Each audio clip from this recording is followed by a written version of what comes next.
Hey, what's going on out there, everybody? It's the same thing here representing Team JVS. Here to give you guys another movie review. This is from Netflix's Fear Street. This is the fourth attachment. Whether you know it or not, R.L. Stein came up with these characters and story arcs. So this is the fourth installment of this franchise. The first three, and this is not a debate, were probably some of the best horror moments we've gotten since Stranger Things for Netflix. It was iconic, it was epic, and even the way they handled the story threading and the characters, they gave us something to kind of be excited for. And on top of that, each movie kind of gave a little bit of time. Once you saw the movie, then you got like another one's coming up and another one coming up, and they made it an event. And it was something really special with amazing talent on and off the screen as well. But with this one, just want to make sure you guys know this is a standalone. So whether or not you're looking for connective tissue to the original, the biggest connective tissue that I can tell you is that there is another killer. So if you remember from Fear Street, there were a lot of killers over the years. And it was something that was kind of enticing them to do and be this specific way, without spoiling too much of the trilogy.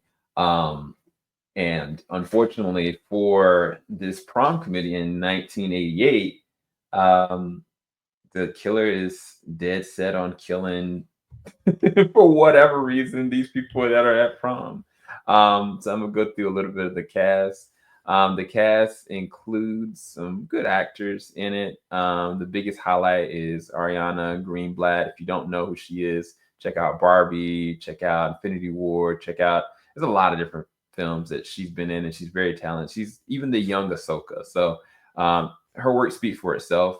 It's also got India Fowler playing the main role of Lori Grogger, as well as Ella Rubin and a slew of other amazing actors and actresses. But yeah, let's go ahead and kind of get right into it. So, what were some of the things that I did like about it?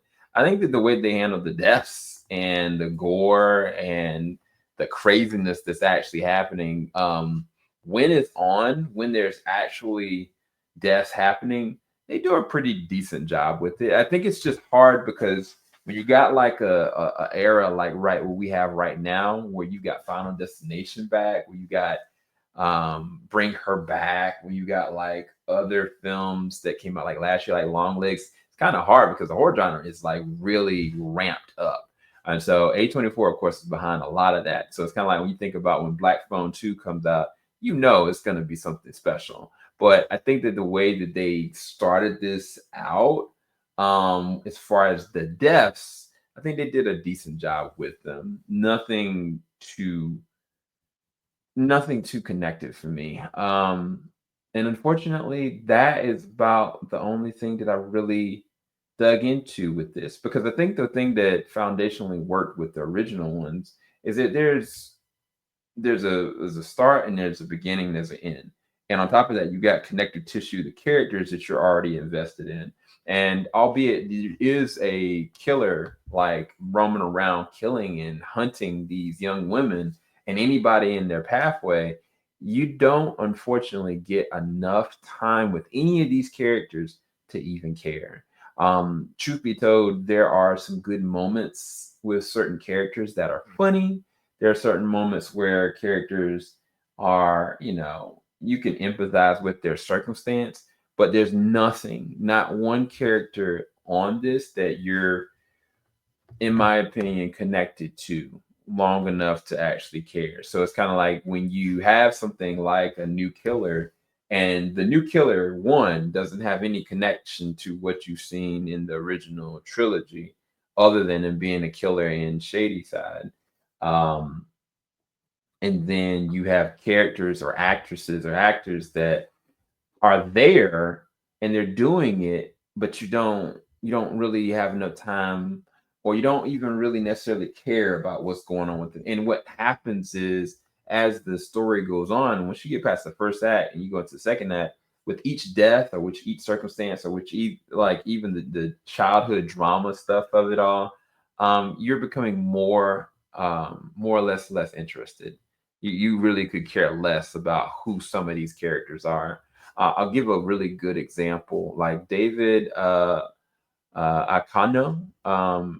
Good dude. Like he seems very charismatic. But his character, you don't know whether he's left, right, front, up, or down. There's not anything connecting you to empathize with him or connect with him. And then even when they handle the punchline between the second and third act during his transition as to what character he's gonna be, you don't even feel anything towards like his purpose. And that's just using one character as an example. And I think the other thing that I'll say is that when you have somebody as good as Ariana, she's not the main character, and they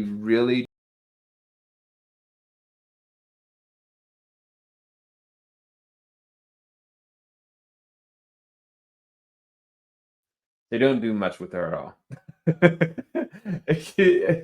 They don't do much with her, unfortunately, at all. And I'm actually surprised by that because I think that she easily could have played like a main role in this, but they kind of have her as a side character.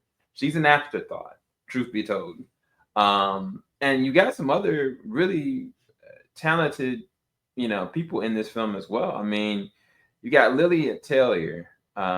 So Lily Taylor is the VP of the school. Chris Klein is in this. There's a slew of other different good actors and actresses as well, but none of them to me really get used. Catherine Watterson, she's barely in this film, and she plays the main lead's mother that's got this very dark past that's connected to this town. And they use a lot of exposition to elaborate on why we should care.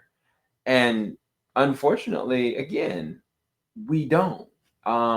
There's nothing here other than the violence and the gore, but you can get that now anywhere without being too harsh. And so there's nothing keeping me connected. One of the things that I was hoping for is that Laurie has a best friend in Megan, played by Susanna Sun. And I was thinking, oh, okay, their relationship is going to be really the connective loop. They're both important individual characters, but there's nothing there driving or connecting me even towards their friendship. There's a character named Tiffany, played by Fina Strazda, who's kind of like the mean girl of all this. And even with her character, I just didn't buy it. I didn't buy any of it. And it stinks because I really think that they had something very special with that trilogy. And I personally would rather have them went present day or go back into the past or fill in a certain gap that is true connective tissue that ties back in. And there's a small in credit scene um, that connects something, but it's very fleeting. And I feel like in a good era of horror like we're in right now, this was just not, this missed the mark, unfortunately. I think the effort was there, the framing could have been there. I think if they would have connected certain characters, that would have had something to connect to. Then from an entertainment standpoint, whether or not it's subjective, you your perspective, whether that's good or great or whatnot. Um, that's really up to you. But the truth is that if it's not great, if it's not good, if it's connected, at the very least, you look at it as an extension and it builds on the lore, it builds on, but this does not feel that because it feels very standalone and it's very by the numbers because they keep it very standalone and not connected to the source material.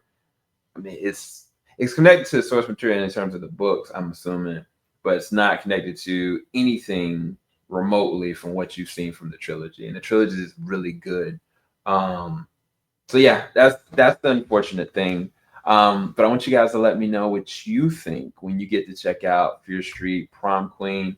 I do hope that they create more of these because I think it's a great world to build on top of. Um, I would love to see kind of like the original director come back to the seat to see kind of where he would go and take this crazy journey of storylines. Because I really did enjoy when that came out in 2021. I think it's 2021. Yeah. And you know what? I think it was actually Aaliyah Jenkins. I think she was the one that actually did this. She was the one that actually did a really good job with this, man. But anyway, thank you guys so much for watching. I would give this a 3, maybe 4 out of 10. 4 out of 10. Let me know what your thoughts are, though. Give it a watch. Don't just go off of my word.